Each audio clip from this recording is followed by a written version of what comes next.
Olá, gente, tudo bem com vocês? Hoje é dia 21 de julho, né? Terça-feira, e nós vamos começar aí a nossa aula de geografia. E como a gente sempre começa realizando as correções da aula passada, vamos aí iniciar pelas nossas correções das atividades que a gente fez aí na aula passada, tá certo? Então já pega o seu material, pega o seu livro para a gente começar a nossa aula pela correção. Vamos lá? Vamos iniciar a nossa correção pela página 204 do livro integrado. A primeira questão da nossa atividade é pessoal, então nós vamos aí para a segunda questão, onde a gente deve marcar a letra V para as afirmativas verdadeiras e a letra F para as alternativas falsas. Letra A. A região nordeste do Brasil é a única do país que não tem população indígena? Falso. Letra B. A população indígena está presente em todas as unidades federativas do Brasil? Verdadeiro. Letra C. A região centro-oeste é a que tem a maior população indígena do Brasil? Falso. Letra D. A FUNAI não participa do processo de demarcação das terras indígenas? Falso. Letra E. A população guarani pode ser dividida em 3 grupos? Verdadeiro. Letra F. A maior terra indígena pertence aos Yanomami? Verdadeira. E a última aí, letra G. A etnia Wapixana ocupa áreas do Tocantins? Falso. Então, aí na terceira questão, justifica as alternativas incorretas da questão 2. Então, a letra a alternativa letra A é falsa, pois a população indígena está presente em todas as regiões do Brasil.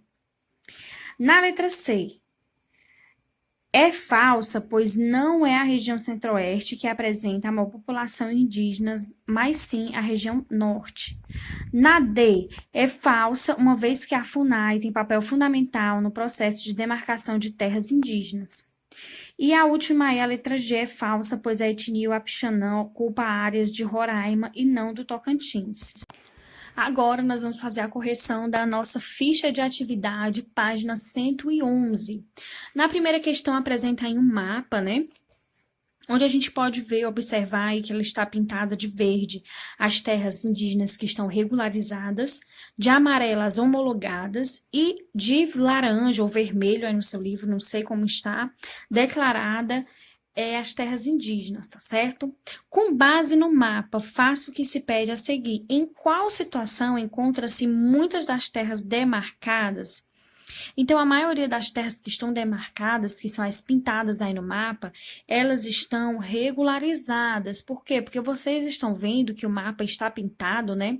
Na sua maior parte, as partes que estão pintadas de verde, que significa regularizada. Na letra B, em quais unidades federativas não conseguimos observar pontos de terras indígenas? Então, a gente vê lá no Nordeste, ali na parte do Piauí e também na parte do Rio Grande do Norte.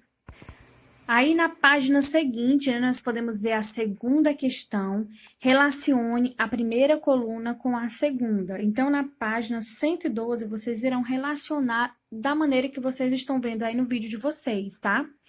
Essas 3 grupos indígenas que apresentamos aí, vocês vão observar se vocês ligaram igual vocês estão vendo aí na imagem. Se você tiver ligado assim, sua resposta está correta. Se não, aproveita para consertar aí, fazer a correção agora.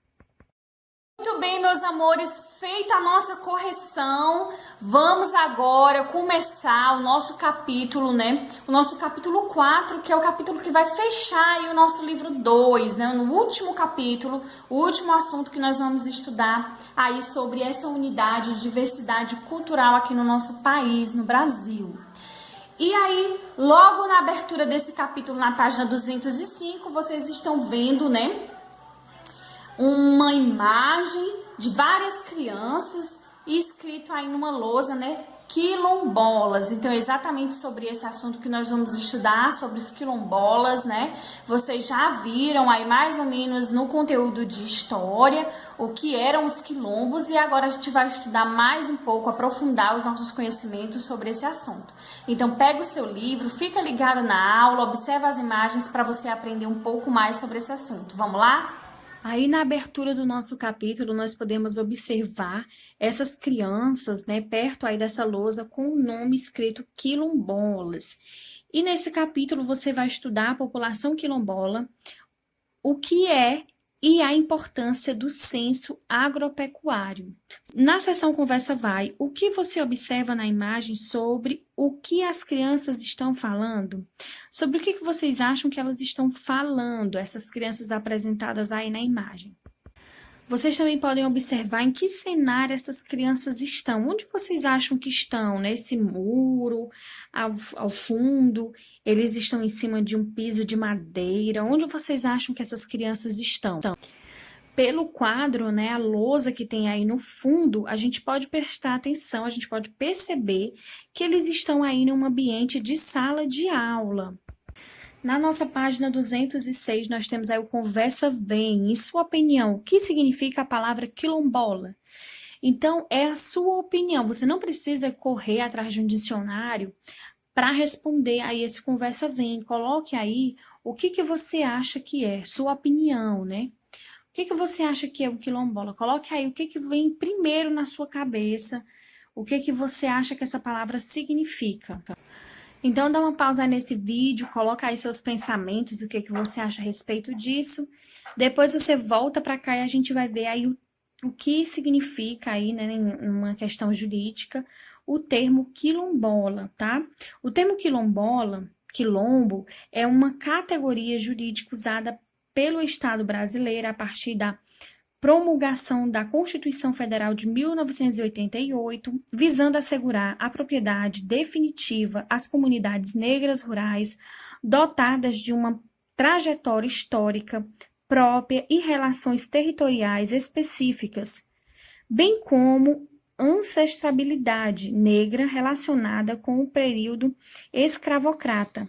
Nesse sentido, há outras terminologias para o termo quilombo, como terra de preto, terra de santo, mucambo, terra de pobre e entre outras. E aí a gente pode ver também, né, no livro de vocês, na página 206, esse pequeno texto, quilombolas. Quilombolas são os habitantes dos chamados quilombos. Os quilombos são uma parte fundamental da história brasileira e da nossa sociedade. No passado, os quilombos eram organizados por escravizados, fugidos e rebeldes, que se libertavam do poder dos senhores de escravos e passavam a viver com outros rebeldes em locais mais distantes, normalmente afastados, em morros ou florestas. O mais famoso dentre os quilombos foi o chamado Quilombo dos Palmares. Podemos dizer, portanto, que a formação dos quilombos era uma prática de resistência à escravidão.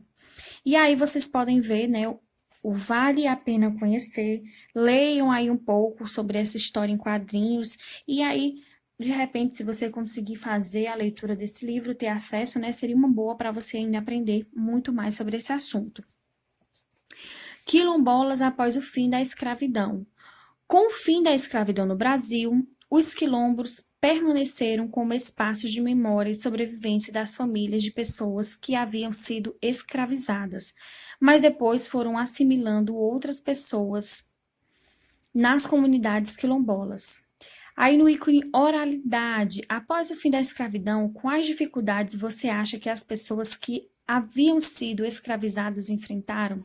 Então, gente, é muito importante enfatizar que o fim da escravidão no Brasil não marcou a assimilação harmônica dos negros na sociedade. Então, esse processo, ele foi um processo muito difícil. Imaginem aí, né, gente, como foi difícil esse período, as dificuldades aí que os negros enfrentaram após a abolição da escravidão. Eles viviam, né, nas fazendas, junto aí aos seus donos, né, entre aspas, né, mas eles viviam num lugar escravizados e quando os últimos negros foram libertos, imaginem, gente, eles não tinham para onde ir, eles não tinham emprego, eles não tinham renda, eles não tinham como se alimentar, como se sustentar. Então, esse período foi um período muito, muito difícil. E os quilombos, eles foram uma forma de superação dessas dificuldades por meio da união cultural e produtiva. E é isso que a gente está vendo aí, logo na sequência desse conteúdo, na página 207, preservando a cultura e a história. Vocês vão ler, tá? Esse texto apresentado aí nessa página, vão observar aí as características desse trabalho, dessa preservação da cultura e da história. E é importante que vocês percebam, né, que essas comunidades quilombolas se organizam justamente porque individualmente, né, sozinho, essas dificuldades não poderiam ser sanadas. Percebam aí, né, que grande parte dessas comunidades quilombolas estão aí no espaço rural, ou seja, né, estão longe das grandes cidades, da área urbana, tá certo? Lembrando aí que a área urbana, né, são as cidades, e a área rural é o campo. Então, lembrem aí desses dois conceitos, entre cidade, né, a área urbana, e rural, aí o campo. E aí vocês já podem imaginar, né, se na área rural, quais são as atividades aí desenvolvidas. A gente vê nessa imagem, né, a comunidade quilombola que vive próximo ao Rio São Francisco, e o que elas estão fazendo? É uma atividade mais comum na área urbana ou na área rural, né? Então, essa é uma atividade própria da área rural. Já perceberam aí, né? Já descobriram o que essas mulheres, esses homens, eles estão fazendo, né? Eles estão aí descascando a mandioca, né? Mandioca, macaxeira, o que a gente chama aqui, né, de mandioca ou macaxeira. Eles estão descascando aí a macaxeira, provavelmente, né, para fazer farinha, para extrair aí a goma, para fazer tapioca, né? Então, é uma atividade típica rural. Logo aí, depois desse texto que você vai ler, vai fazer a leitura, tá certo? Leiam esse texto aí, Preservando a Cultura e a História. Vocês vão ver a seção de olho no local. Será que em sua unidade federativa existe alguma comunidade quilombola? Realize e tente descobrir se há algum quilombo na unidade federativa onde você vive. Se houver, registre em seu caderno o nome desse quilombo e em qual município ele está localizado. Então, essa é uma das atividades que vocês irão realizar. Realizem aí essa pesquisa. Vamos descobrir aqui se no nosso estado do Ceará tem algum quilombo. Vejam em que cidade, em que localidade, que município se encontra esse quilombo, para você anotar aí no seu caderno a resposta, tá certo? É isso, gente. Eu espero que vocês tenham entendido aí tudo que foi estudado na aula de hoje. Eu vou estar deixando aqui no final do vídeo a agenda. Anotem a agenda, realizem as atividades propostas. Então é isso, gente. Um beijão, fiquem com Deus e até a nossa próxima aula. Tchau, tchau.